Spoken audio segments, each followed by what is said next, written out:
first of all, congratulations on the win. Thank you very much. Now that you have been elected to the office, other than picking folks in your administration, what will be your first priority in terms of actually accomplishing one of your platform goals? Yeah, everyone is united around this moment, particularly when it comes to investing in our young people. We really do have to commit to not just hiring young people for summer positions, but year-round positions. No matter where I've gone in the city of Chicago, everyone is saying yes to that. That's exciting for me because it demonstrates the importance of bringing people together.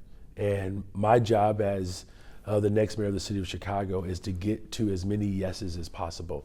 And that's one dynamic that no matter where you go in the city of Chicago, investing in young people, complete agreement around that. So do you think then, priority-wise, that day one in office, you're going to start telling your team, okay, let's figure out how we're going to get these kids employed. Let's get these partners involved. Will that be number one? Yeah, that's definitely top of mind, right? And that's businesses, small and large, all of our sister agencies. There's so much excitement around this unifying moment, right? And with all of the divisiveness that exists around this city and this country, to know that the city is united around how we invest in young people, what a remarkable testament to being able to run on a platform, particularly around youth employment. For everyone to agree on that, that tells you what's possible for the city of Chicago, and I'm glad that people have embraced this idea. Who is going to serve? Who are you going to choose to serve in your administration? Any thoughts on that? Yeah, everyone. The part that I'm really grateful for is that the city has come together around a set of values, right? Everyone knows that public safety is top of mind, right? It's something that we're all dealing with, but you know what everyone also agrees on? Providing mental health support, opening up our mental health centers. People recognize there's a direct connection, again, between youth employment and violence reduction. No one disagrees when we talk about training and promoting 200 more detectives.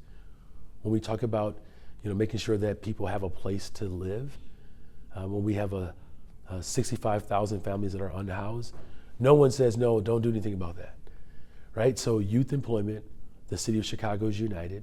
Mental health services, the city of Chicago is united.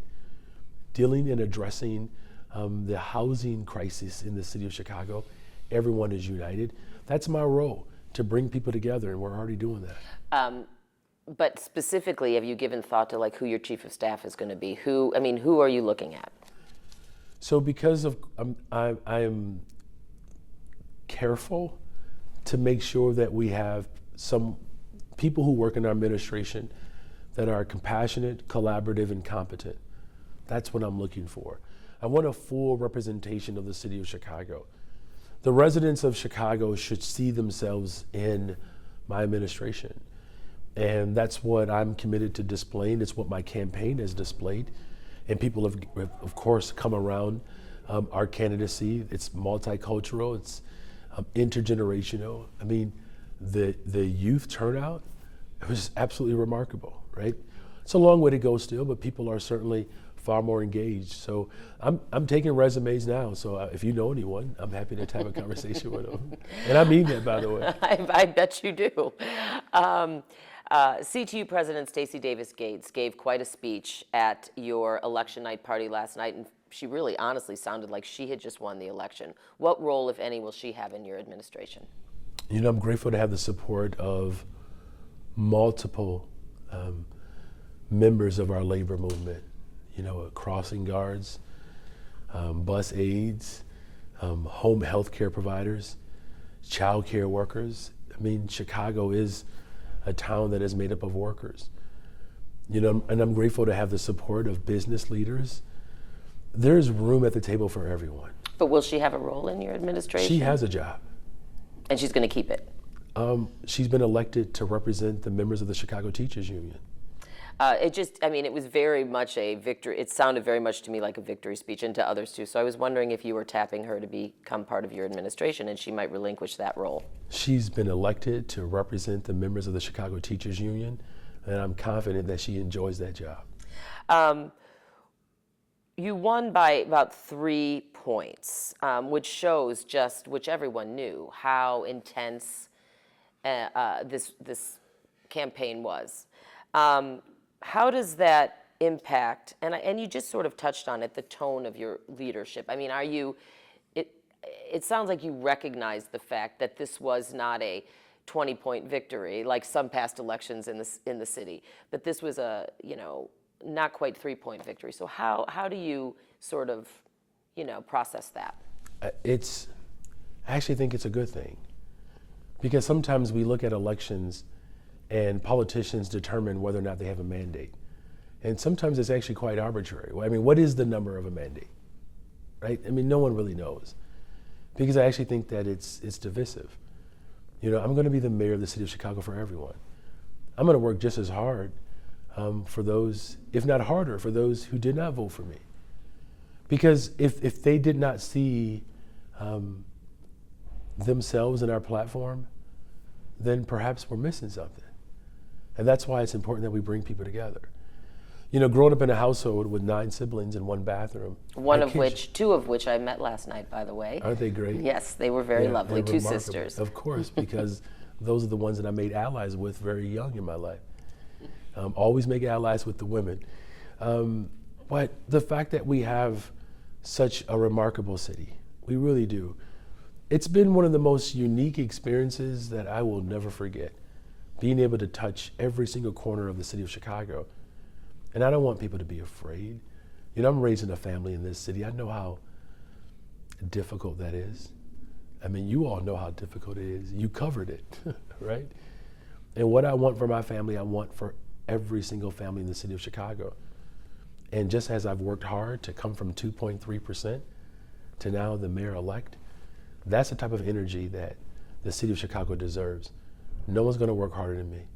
Mayor Lori Lightfoot put out a statement on social media last night congratulating you and offering help, but saying she was there to ensure that the transition is smooth. These are my words, I'm paraphrasing. But are you going to take her up on her offer to help you transition into this role? Have you talked with Mayor Lightfoot? Can you kind of elaborate on all of that? So yes and yes. And the elaboration is that there will be more conversations. I'm grateful that Mayor Lori Lightfoot has reached out. She recognizes how fast this is going to move for me. I had a great conversation with Paul Vallis. He's also committed to providing support during this transition.